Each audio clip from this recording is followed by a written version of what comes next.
Hello friends, welcome back to my channel. তো বন্ধুরা, এখন আমরা সাকিব খানের আপকামিং ছবি প্রিন্সের একটা এক্সক্লুসিভ আপডেট নিয়ে কথা বলবো। এই ছবিতে ভিলেনের চরিত্রে কে কাজ করতে চলেছেন বা ভিলেনের চরিত্রে কে থাকতে চলেছেন, আমরা সেই বিষয়টা নিয়ে কথা বলবো। তোমরা সকলেই জানো যে প্রিন্স এই বছর ঈদে রিলিজ করতে চলেছে সাকিব খানের আপকামিং একটা বড় ছবি। তো প্রিন্স নিয়ে কিন্তু মানুষ বা সাকিবিয়ানসরা বা দর্শকরা খুবই এক্সাইটেড আর কি, কারণ একটা অন্যরকম ছবি হতে চলেছে। বেশ একটা বড় সড়ো অ্যাকশন ড্রামা আমরা পেতে চলেছি আর কি। তো ছবিটা নিয়ে সকলেই খুবই এক্সাইটেড আর কি। তা এই ছবিতে ভিলেনের চরিত্রে কে থাকবেন বা ভিলেনের রোলে কে থাকবেন, এই আপডেটটা নিয়ে প্রথম থেকে কিছু রিউমার, কিছু আপডেট উঠে আসছিল আর কি। কখনো বুম্বাদার নাম, মানে আমাদের প্রসেনজিৎ চ্যাটার্জির, কখনো আবার জ্যাকি শ্রফের নাম, কখনো আবার নওয়াজুদ্দিন সিদ্দিকের নাম। তো এগুলো ছিল বড় বড় রিউমার, বাট এখন এই মুহূর্তে এটা একদমই অফিসিয়ালি আমরা জানতে পারছি যে প্রিন্সে ভিলেনের চরিত্রে থাকতে চলেছেন দিব্যেন্দু ভট্টাচার্য। প্রথমবার সাকিব খানের সাথে কাজ করবেন, খুব সম্ভবত প্রথমবার বাংলাদেশের ছবিতেই কাজ করবেন। আমাদের বাংলারই একজন নামী একজন অভিনেতা, তোমরা সকলে চেনো তাকে। তিনি বিশেষ করে আর কি বলিউডে বড় বড় ছবিতে কাজ করে থাকেন। আমাদের বাংলাতেও কাজ করেছেন, বনবিবি এক দুটো ছবিতে কাজ করেছেন। বনবিবি বলে একটা ছবি ছিল এবং ধানবাদ ব্লুজ বলে একটা ওয়েব সিরিজ বা ওয়েব ফিল্ম হতে পারে। তো সেই সিরিজে বা সিনেমায় কাজ করেছেন তিনি, ঠিক আছে। খুব কম বাংলা সিনেমায় কাজ করেছেন বা বাংলাতে কাজ করেছেন, বলিউডে বেশি কাজ করেছেন। তো একজন নামী, খুব চেনা একজন অভিনেতা, ভালো একজন অভিনেতা।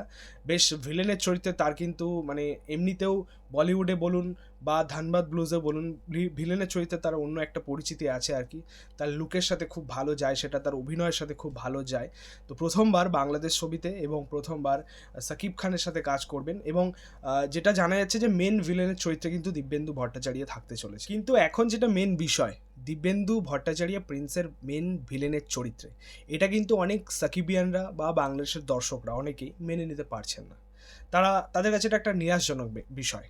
কারণ প্রথম দিকে বুম্বাদার নাম উঠে এসেছিল ভিলেনের চরিত্রে, জ্যাকি শ্রফের নাম উঠে এসেছিল, নওয়াজুদ্দিন সিদ্দিকের নাম উঠে এসেছিল, শেষমেশ গিয়ে দিব্যেন্দু ভট্টাচার্য, এটা তাদের কাছে একটা নিরাশজনক বিষয়। বাট তোমাদেরকে বলি, দিব্যেন্দু ভট্টাচার্য কিন্তু একদম ছোটোখাটো অভিনেতা নয়। মানে তিনি এমন একজন অভিনেতা, তার অভিনয় কিন্তু কোনো রকম ত্রুটি থাকে না, কোনো খামতি থাকে না। তার স্ক্রিন প্রেজেন্স বলো, তার লুক বলো, তার অ্যাটিটিউড বলো, সিনেমায় যে কোনো রোলে জাস্ট দেখার মতো, মানে দেখতেই থাকবে এরকম কিছু পারফরমেন্স তিনি দিয়ে থাকেন, ঠিক আছে। ধানবাদ ব্লুজে তার কাজ কিন্তু আমার দারুণ লেগেছিল। এমন একজন খুবই ন্যাচারাল অভিনয় করেন তিনি। এত সুন্দর একজন অভিনেতাকে পাওয়ার পরে একটা ভিলেনের, মেন ভিলেনের চরিত্রে, এটা নিরাশজনক কী করে হতে পারে?